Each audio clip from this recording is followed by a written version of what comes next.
Okay, let's dive in. Imagine this, if you will. You're at a pretty high-profile social event. Wellington's elite are all there. It's at the Southern Club. You know the kind place. Hmm. Yeah, lots of important people. Exactly. And the air's thick with talk about policy power, all that stuff. Reporters are milling around, listening in. Standard scene. Right. And then someone spots a high court judge, Justice Bellingham. And the reports, well, they're pretty stark. He's described as being in a state of very deep intoxication. Wow. Okay, that's not ideal for a judge. Not ideal is putting it mildly. We're talking profoundly drunk, which, for any senior public figure is bad, but for a judge, It raises immediate questions. it absolutely does. But it gets worse. He's then apparently seen, really aggressively laying into a government minister. About what? Not just general chat, about a specific proposed law. Get this, a law that would make it a crime to catch Pukeko. Bukeko. Seriously. Okay, that's specific. Right. And then in front of everyone, apparently he just declares, totally throwing judicial caution to the wind, I would never let anyone be convicted of that in my courtroom. Oof. That's crossed the line. Several lines, probably. Monday morning rolls around, Solicitor General's office, absolute chaos. The Minister of Justice, the one who got the earful, furious, understandably. Yeah, I can imagine. He's talking about firing the judge, cutting his salary in half. He's even saying he'll push new laws through Parliament if he has to, just to deal with this judge. Okay, so the reaction is strong. But can he actually do that? Fire him. Cut his pay. And that right there, that's the absolute core puzzle we're tackling today. Why can't the minister just do that? Any other public servant, you behave like that, you're gone, right? Very much, yeah. But not a judge, it seems. So what options do actually exist to hold a judge like Justice Bellingham accountable? Our mission today is to really unpack this, get into the weeds of judicial independence and accountability here in New Zealand, using this, frankly, dramatic case as our way in. Why does the system work like this? Yeah, and what's so fascinating here, beyond the obvious scandal of it all, is how this real-life situation just forces us to look at this incredibly delicate balance, the one that underpins the whole rule of law. Delicate balance is right. Because on one side, you've got this totally natural public reaction, right? People hear about this, they want action, swift action. This looks like blatant bias, misconduct. It demands consequences. Now, Absolutely. And the minister, too, he's been publicly, attacked. His instinct is going to be assert authority. of course. Yeah. But then on the other side, you've got these deep, intricate constitutional protections built around the judiciary, protections that exist for a very good reason. Right, because of the role they play. Exactly. They're the final arbiters. They protect rights. They check government power. That role needs protection, even if sometimes it looks like it's shielding judges who maybe don't deserve it.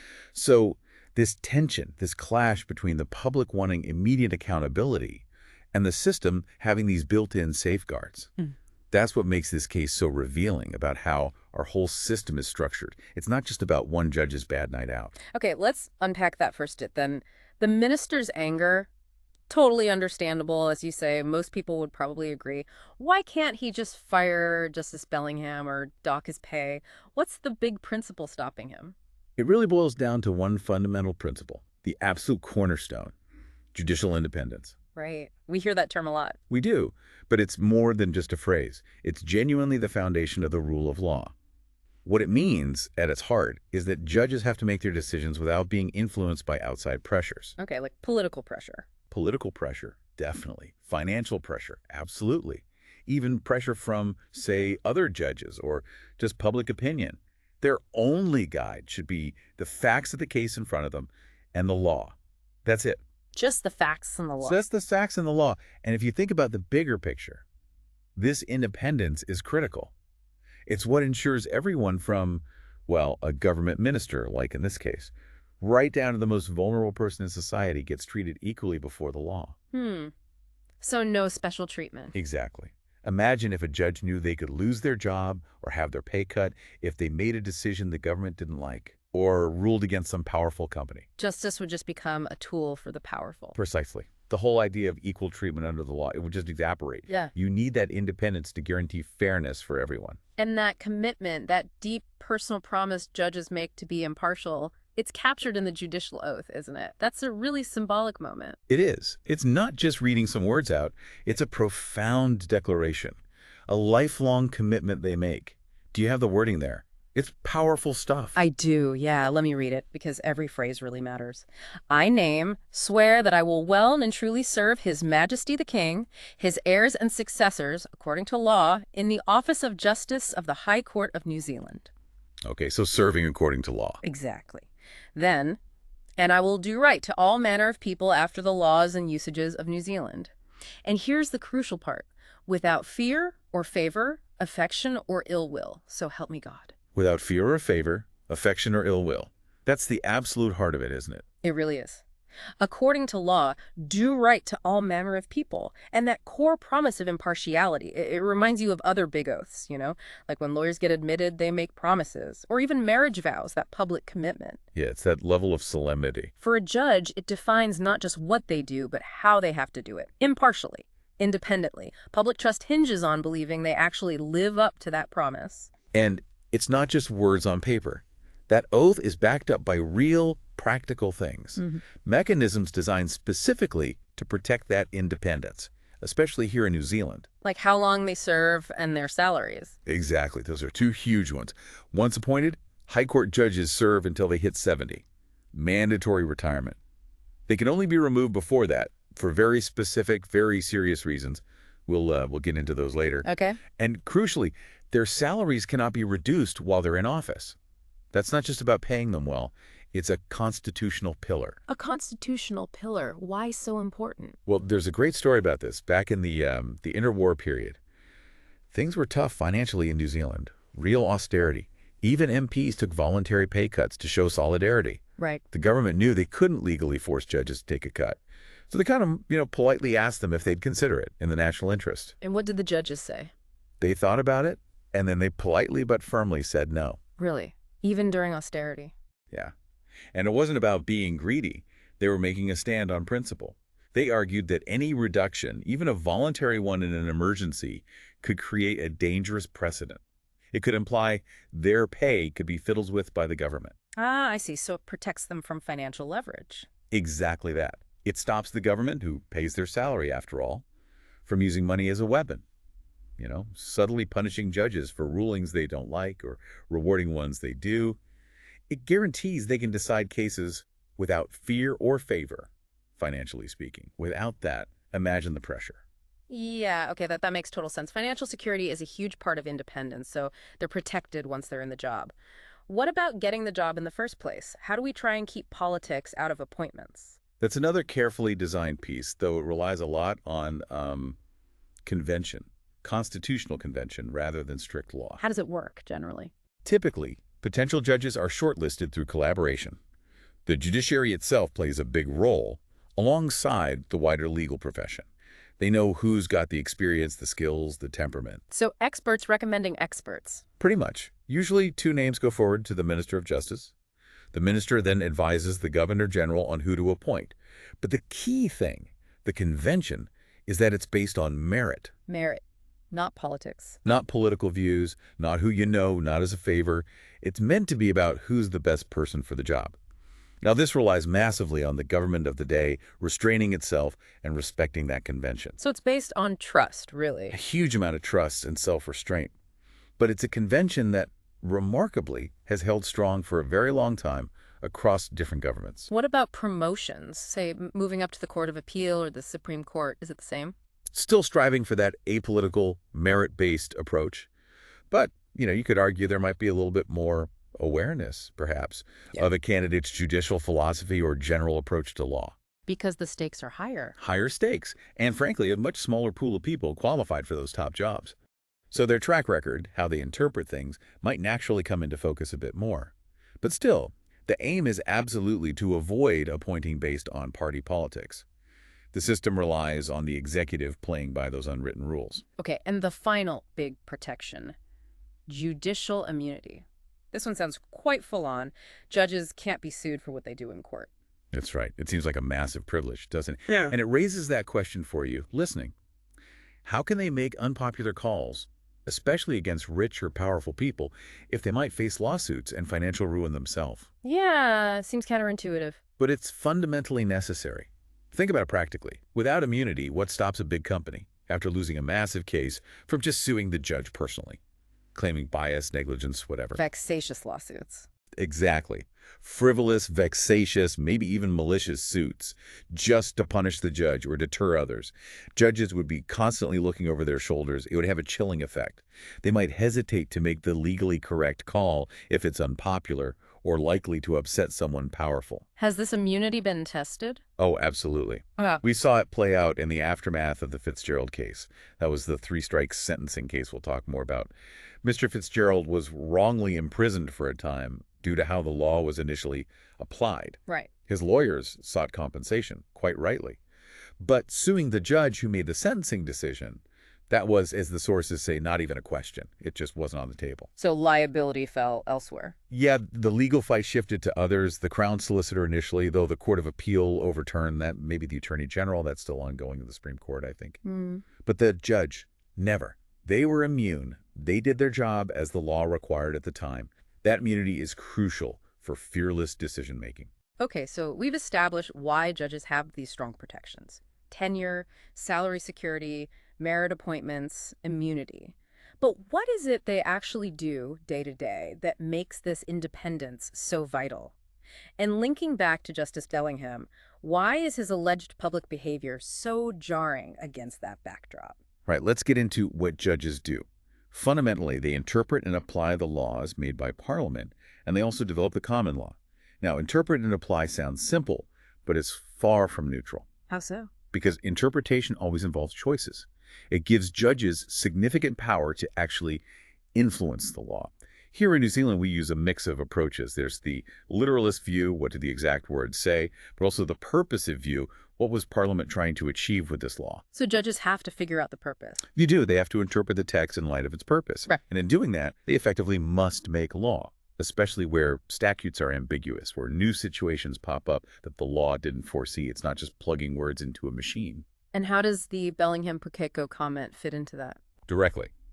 His reported statement, "I would never let anyone be convicted of that," isn't about neutrally interpreting a future law based on facts and purpose. It sounds like a prejudgment, a fixed view based on his personal opinion, not legal analysis. It suggests bias before he's even seen a case. Exactly. Yeah. It completely undermines the idea of impartial application. How could anyone facing a charge under that law feel they'd get a fair hearing from him? It attacks the core of his interpretive duty. Which brings up that tricky line between interpretation and, activism, right? Where does judicial creativity end and maybe overstepping begin? The million-dollar question. And Fitzgerald, the three strikes case, is such a good example here. The law seemed pretty clear. Offenders hitting their third strike must get the maximum penalty. Parliament used the word must. Seems unambiguous. You'd think, but the Supreme Court interpreted must to mean may. Wow, that's Right. creative. Extremely creative. They did it to avoid what they saw as a manifestly unjust outcome. In that specific case, a sentence that seemed way out of proportion. It was a bold move, arguably stretching the text to achieve fairness, even against what looked like clear parliamentary intent. So sometimes they find wiggle room in the law. They do.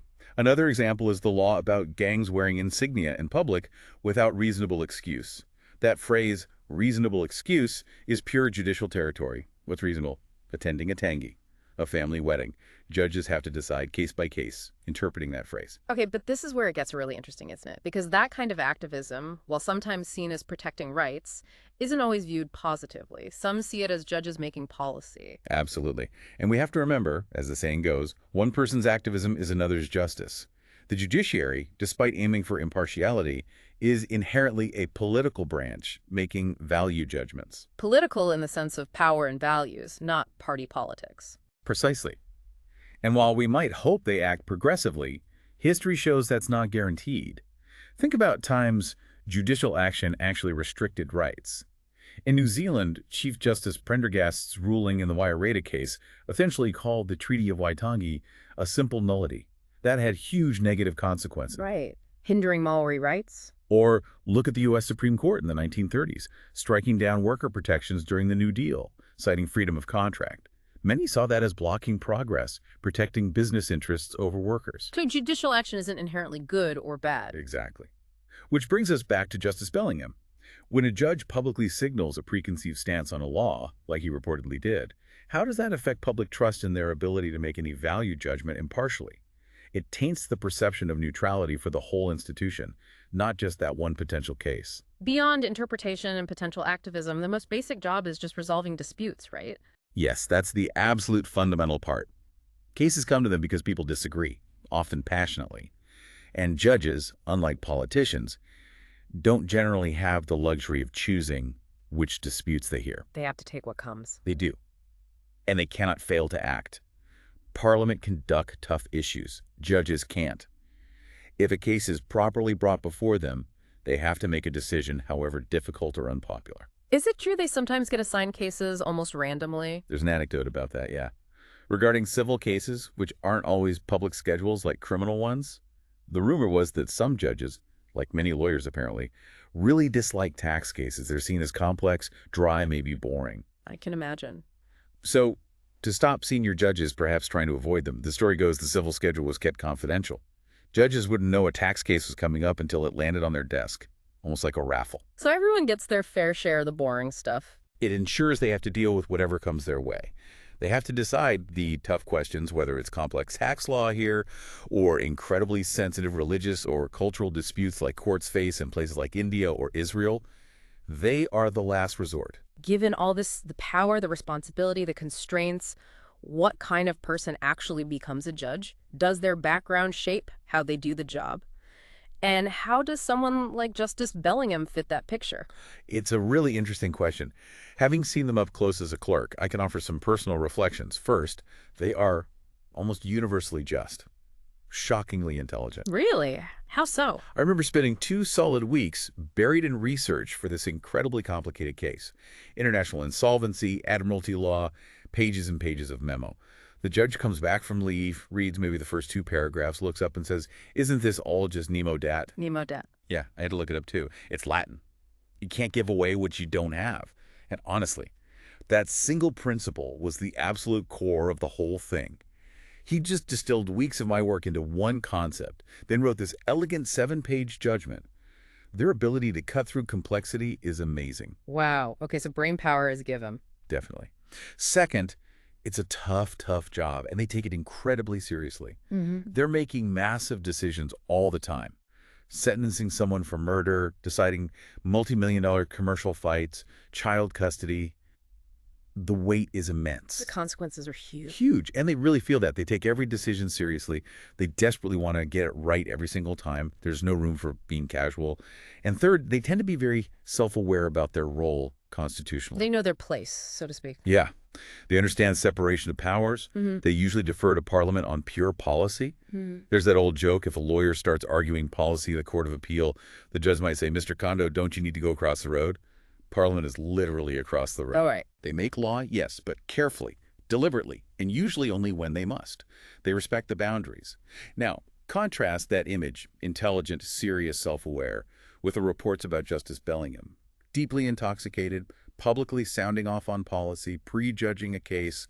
It just jars completely. It makes you question everything about their fitness for that role. That ideal picture is powerful, but judges don't operate in a vacuum. There are institutional realities too, aren't there? Things about the system itself that affect how they work. Oh, absolutely. The ideal meets reality. One big factor is that judges are case-bound. They decide based only on the facts and arguments put before them in a specific case. Which can lead to weird outcomes sometimes. It can. It's why we say hard cases make bad law. If you get a really sympathetic set of facts, a judge's natural human empathy might lead them to, well, wrangle the law, as one source put it, to reach a fair outcome in that case. Like the Collins and Oslin's example. Exactly. The story goes the court felt sorry for this elderly Dutch woman who'd made a mistake selling property, so they stretched the law on contractual mistake to help her. But the result was a ruling that made the law less clear and predictable for everyone else later on. Judges can't just launch inquiries. They're stuck with what the lawyers bring them. And sometimes, even with good intentions, judicial efforts to change things can backfire. Definitely. Judicial lawmaking often goes awry. Think about efforts to make courts more accessible for people without lawyers, lay litigants. Sounds like a good idea. Access to justice. The intent was absolutely noble. Improve access. Yeah. But the reality often increased costs and unpredictability for the other side, the one with a lawyer. And sometimes it doesn't even help the lay litigant, because legal practice is really hard. It's a technical skill. People trying to represent themselves, especially those the system calls vexatious litigants, who file endless meritless claims, or maybe sovereign citizens who don't accept the court's authority anyway. They often don't grasp the rules of evidence, procedure, how to argue effectively. They end up losing, despite the court bending over backwards. Another big institutional factor must be who gets chosen to be a judge in the first place. Huge. Judges are picked for technical skills, running a trial, making decisions, understanding arguments. That naturally leads to selection from a narrow band of the population, mostly experienced trial lawyers. Which means they often come from similar backgrounds. Overwhelmingly, yes. Yeah. Often privileged backgrounds. University educated, reasonably wealthy. They're definitely not representative of society in terms of class, race, or life experience. You had a personal experience with that. Yeah. When I was clerking, I realized I was the only clerk in my group over maybe 2 years who actually knew someone personally who'd been to prison. For most judges and clerks, experiences like poverty, serious racism, non-traditional families, that's just not their world. So does that lack of lived experience matter, even if they're brilliant lawyers? That's the million-dollar question, isn't it? The role isn't meant to be politically representative. Yeah. But does that narrowness affect how they perceive life and values? Could it subconsciously influence decisions? It's hard to argue it doesn't have some effect, even if unintended. And finally, there's this idea of comity, judges staying in their lane. Pretty much. Yeah. Judicial deference. Judges generally keep their hands off things that aren't their business. They respect Parliament's role and the executive's role. Like not interfering with lawmaking. Exactly. They're very slow to make assessments about parliamentary processes. You won't see a court stop a bill from being passed. They're cautious about blocking prosecutions unless there's clear abuse. They avoid commenting on government policy. Even the Chief Justice's submission on the Treaty Principles Bill was very narrow, wasn't it? Extremely narrow, focused only on how it might impact the judiciary's constitutional role in interpreting the treaty, not on the policy merits. They really try to stick to their judicial function, which again makes Justice Bellingham's alleged behavior, publicly attacking a minister over policy, prejudging a law, such a blatant breach of this fundamental principle of comity. He stepped way outside the judicial lane. All of this, the non-representative background, the cautious approach, the comedy, it leads some people to see the judiciary as, well, a bit of a brake on progress, doesn't it? Especially in a fast-moving society. It can definitely be perceived that way, yes. Yeah. Especially by governments wanting to get things done quickly. Judges can seem like a hindrance to progress. What is that necessarily a bad thing? I'd argue it's actually part of their essential function. They're meant to be the accountability for the other branches. They're the check, the balance, especially on what Sir Geoffrey Palmer famously called the fastest legislature in the West. Our parliament can pass laws very quickly. So they deliberately slow things down sometimes. They provide that space for careful, deliberate thought, which isn't always politically popular. Think about the UK Supreme Court during Brexit, ruling against the government on suspending Parliament. They got called enemies of the people for it. Wow. But it's a vital constitutional check. Or here, during COVID, courts questioned some vaccine mandates. Controversial then, but in hindsight, that scrutiny was important. It ensured policies affecting rights were legally justified. So there's value in having a check in the system. Absolutely. There's real value in having something in the system that just slows it down, asks the hard questions, makes sure we don't rush into really bad ideas, or ensures even good ideas are implemented fairly and legally. They're the constitutional safety valve. So thinking about Justice Bellingham, again, the alleged intoxication, the outburst, the prejudgment, what's the real damage here? How does it affect the public's view of the whole system? It comes back to public legitimacy, right? It absolutely does. Public legitimacy is everything. Yeah, I sometimes think of judges as like the high priests of justice in our secular world. They have to uphold the dignity of the system. They're the public face. If people don't trust them, the whole thing starts to crumble. And that trust is affected by practical things, too, like access. Definitely. The importance of dispute resolution is key. If going to court is too expensive, too complicated, if ordinary people feel they can't even get in front of a judge, that seriously undermines the legitimacy of the judiciary. People lose faith if the system seems closed off or unfair. Because ultimately, people have to choose to follow the law. That's the fundamental truth. Compliance with the law is fundamentally voluntary. We simply don't have enough police or courts to force everyone to obey every law all the time. Public trust is what makes the system work. It's fundamental to having a functioning government at all. What's the alternative if that trust goes? Well, there's a powerful old quote from a legal case. A justice system goes to prevent the practice of dueling. Think about that. Without a trusted way to resolve disputes peacefully, what happens? People take matters into their own hands. Society descends into violence, into Hobbes's nasty, brutish, and short life. So Bellingham's alleged actions are a direct attack on that trust. Directly. Public drunkenness, political bias, prejudging cases. It hits right at the core perception of judicial dignity, impartiality, trustworthiness. It erodes that essential public faith the entire system depends on. So all these protections for independence, the need for public legitimacy, the ultimate goal, the thing this whole structure is trying to uphold, is the rule of law. Exactly. That's the guiding principle. And when we talk about it in this context, we often focus on the thin conception of the rule of law. That's the really important metric here. The thin conception, what's that? It basically means the law applies to everyone, equally, fairly. It doesn't matter if you are the king or a pauper. The same rules, the same processes apply. Decisions are based on law, not arbitrary fiat, not just someone's whim. So it's about how the law is applied, not necessarily what the law says. Precisely. It ensures non-arbitrary decision-making and equal application. Now, there is a thick conception, too, which brings in things like human rights, democracy. Those are vital, obviously. But you preferred the thin conception for the judiciary's core role. The argument for focusing on the thin conception here is that it separates the function of a fair judiciary applying law impartially from specific moral or political values. Those values can be debated and sometimes even used to exclude groups if they're not universally shared. The thin conception keeps the focus laser sharp on fair process for everyone. That's the core judicial job. Okay, so we circled back. The minister can't just fire Justice Bellingham because of judicial independence, which upholds the rule of law. But surely, something can be done, given how serious this looks, how important public trust is. There have to be accountability mechanisms, right? What are the minister's or the system's options? You're absolutely right. Independence without accountability is just impunity. And yes, there are mechanisms judges can be removed, but only on specific grounds, primarily misconduct or lack of fitness for office. And the Bellingham situation could fall under that. Potentially, yes.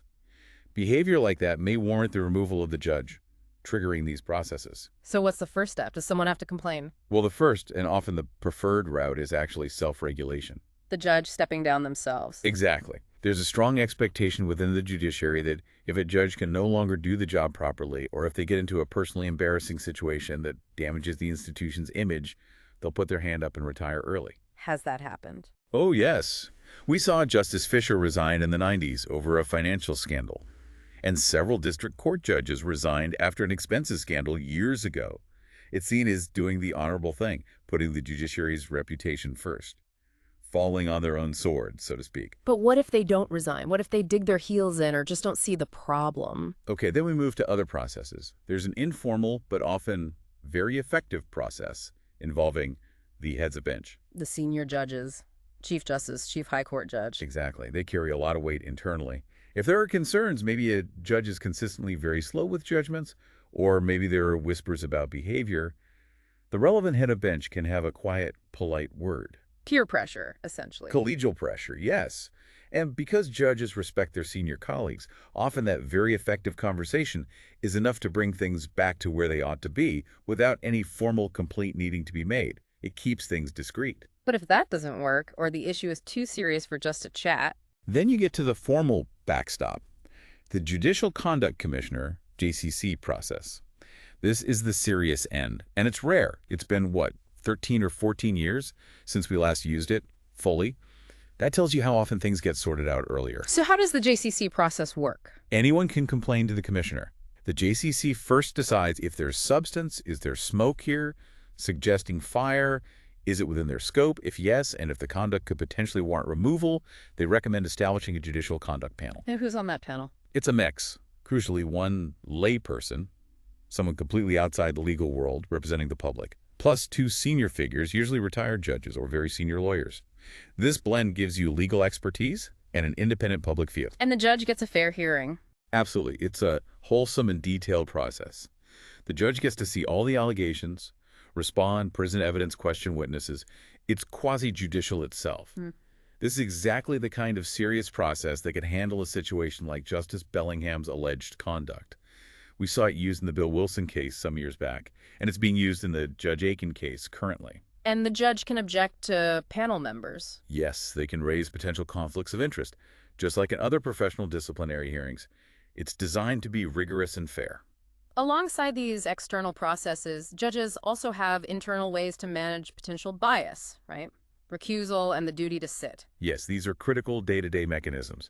Recusal is the rule that a judge must step aside from a case if they are actually biased, or if there's a reasonable appearance of bias. Appearance is enough. Yes, because justice must not only be done, but be seen to be done. It's often a self-assessment, because judges' lives are private. I remember Justice Futter once disclosed a family connection to an IWE involved in a case, and even mentioned an old family feud before confirming he could still be impartial. That transparency is key. So they should err on the side of caution. Well, there's a balance, because the flip side is the duty to sit. Judges can't just recuse themselves lightly, simply because a case is awkward or there's a tiny speculative doubt. There needs to be a real and present danger of bias. Why? Why not just step aside if there's any question? Because judges have to decide the cases in front of them. If recusal was too easy, judges could avoid tough cases, or parties might try to judge shop by making flimsy bias claims. They have an obligation to hear the cases assigned to them unless there's a truly compelling reason not to. How does this relate to Bellingham? Well, his reported outburst seems like such clear prejudgment that recusal in any Pukeko-related case would be almost automatic. It directly calls into question his ability to fulfill his duty to sit impartially on anything touching that subject, raising serious fitness concerns. So we have this system, independence protected by strong walls, but with accountability doors built in. It sounds robust, but you mentioned earlier it relies on convention and trust. How fragile is it, really? And what does this whole situation tell us about what that judicial oath actually means in practice? That's the crucial takeaway, I think. How fragile is it? Surprisingly so. Those limits on independence are real. At the end of the day, judicial independence is largely voluntary. It depends entirely on the government today choosing to observe those conventions. Choosing not to fire judges, choosing not to cut pay, choosing merit appointments. Exactly. If a government decided to ignore those conventions, the system could be seriously undermined. We see governments in other parts of the world trying to weaken judicial independence, and it rarely ends well for democracy or the rule of law. And practically, judges rely on the government to enforce their orders. Completely. The executive are instruments of the judiciary. Courts have no police force, no army. Sheriffs, court staff, they work for the executive. If the government chose to ignore a court ruling, well, you and what army, as the saying goes. So the whole system relies on cooperation and mutual respect. It does. The independence, the immunity, the accountability mechanisms, they all function because the executive in particular and the legislature, to a certain extent, continue to observe them. It exists, in a way, by their permission. The three branches cooperate, work together, and balance each other, but only so long as each of them is prepared to play its role. If one branch steps out of line, the whole balance is threatened. Which brings us right back to that judicial oath. Having unpacked everything, what does it really mean to live up to that promise? Let's look at it again with this context. Serve His Majesty, according to law, in the office of justice. That's about upholding the state's duty to provide impartial justice, the king's peace, fulfilling the judicial function. Do right to all manner of people after the laws and usages of New Zealand. Yeah. That's fairness, non-arbitrary decisions, applying the law consistently to everyone. Right. And then the heart. Without fear or favor, affection or ill will. That's independence personified. Freedom from politics, from powerful litigants, from personal bias, deciding purely on the merits. No fear, no favoritism, no grudges. And so help me God. The solemn promise to embody all of that. An independent and effective judiciary isn't a static thing. It's judges constantly striving to live that oath every day, despite the pressures. And Justice Bellingham's alleged actions, they stand as a stark challenge to living up to that promise of without fear or favor, affection or ill will, reminding us how crucial personal conduct is for maintaining that trust. So we've journeyed through the complexities of judicial independence and accountability, sparked by Justice Bellingham's reported actions. We've seen why the system resists knee-jerk reactions, prioritizing deliberate processes that protect fundamental principles, even when it feels frustrating. And as you, listening, reflect on all this, what really stands out, think about that tension. the public desire for immediate consequences versus the system's need for judicial independence. How do we balance ensuring justice is done and seen to be done when judges are, after all, human and fallible, sometimes very publicly? And maybe here's a final thought to chew on. If judicial independence ultimately relies on the government choosing to respect it and on judges choosing to uphold their oath day in, day out, what role do we, as citizens who understand this, play? How do we help maintain that fragile, crucial balance that underpins our whole system of justice?